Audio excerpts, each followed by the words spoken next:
Assalamualaikum warahmatullahi wabarakatuh.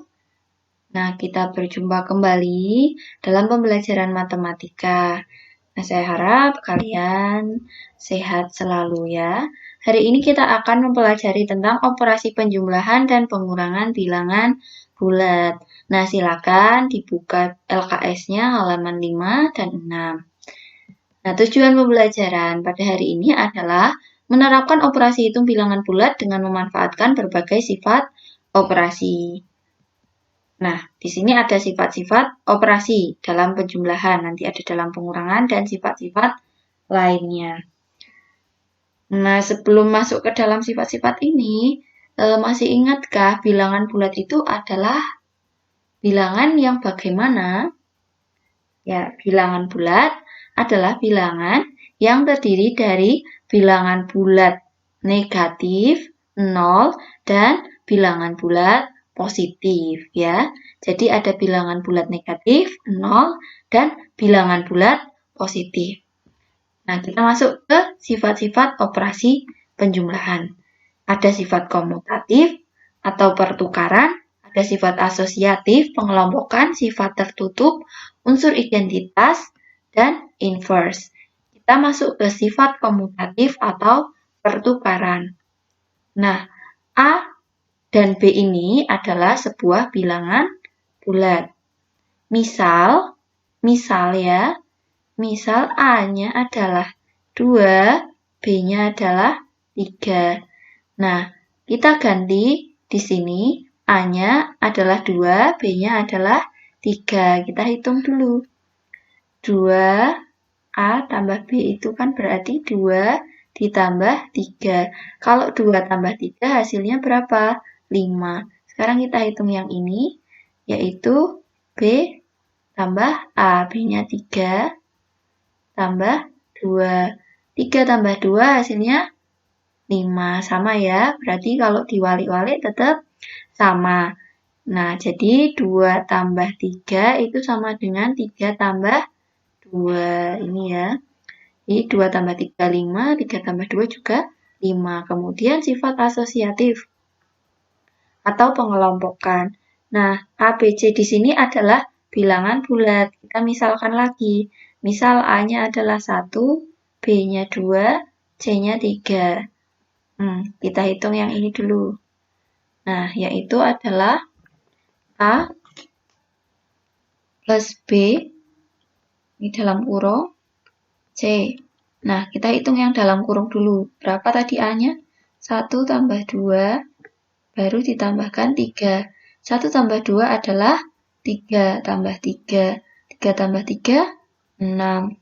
Kemudian kita hitung yang ini. Set.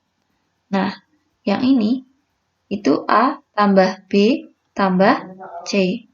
Nah, kita hitung coba A-nya tadi 1 ditambah 2 ditambah 3.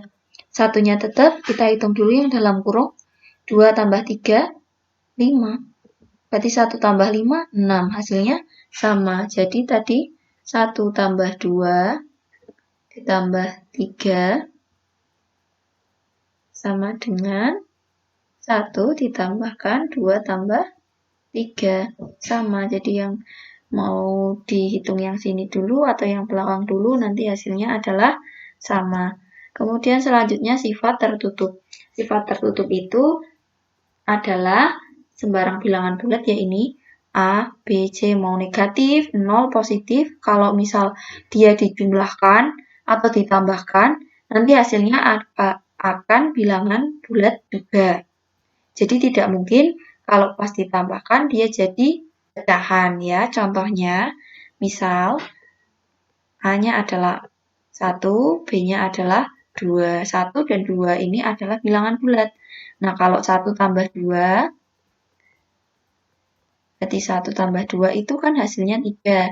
Nah, 3 ini adalah bilangan bulat. Kalau ini tak ganti negatif 1, ini tak ganti negatif 1.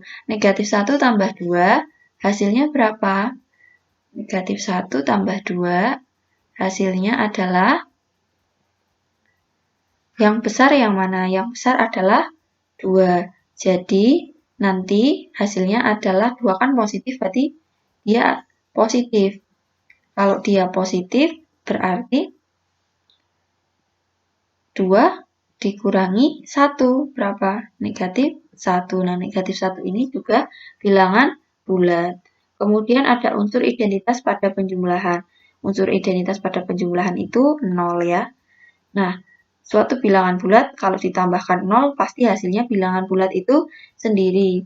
Misal 1, A-nya adalah 1. 1 ditambah 0 pasti hasilnya 1. Kalau 0 tambah 1 juga hasilnya 1 ya. Kemudian kita lanjut ke inverse. Inverse jumlah atau lawan suatu bilangan. Jika ada bilangan bulat positif berarti lawannya adalah bilangan bulat negatif. Contoh di sini A, misal A-nya 7. Nah, lawannya 7 ini berarti negatif A, negatif 7. Seperti itu ya. Atau di sini negatif 7, lawannya siapa? Ya 7. Nah, selanjutnya kita akan belajar tentang sifat-sifat pengurangan bilangan bulat. Pengurangan bilangan bulat bersifat tertutup. Seperti tadi, tertutup itu artinya jika A, B, C ini bilangan bulat, kalau A dikurangi B nanti hasilnya juga bilangan bulat. Kalau A-nya bilangan bulat, kurangi bilangan bulat, hasilnya bilangan bulat. Kemudian, ini juga tidak bersifat komutatif. Kalau di penjumlahan bersifat komutatif, kalau di pengurangan, dia tidak bersifat komutatif. Misal, A-nya adalah 2, terus B-nya adalah 3.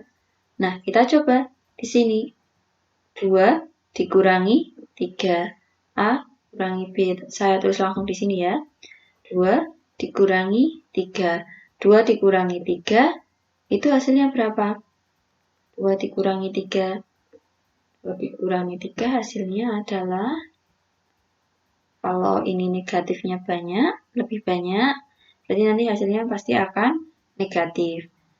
Kemudian yang besar dikurangi yang kecil. 3 kurangi 2, 1. Hasilnya negatif 1. Kemudian kalau yang B, min A, 3 dikurangi 2, itu hasilnya berapa? Kalau 3 kurangi 2, hasilnya 1. Nah, negatif 1 dengan 1 ini tidak sama. Jadi, 2 dikurangi 3 itu tidak sama dengan 3 dikurangi 2.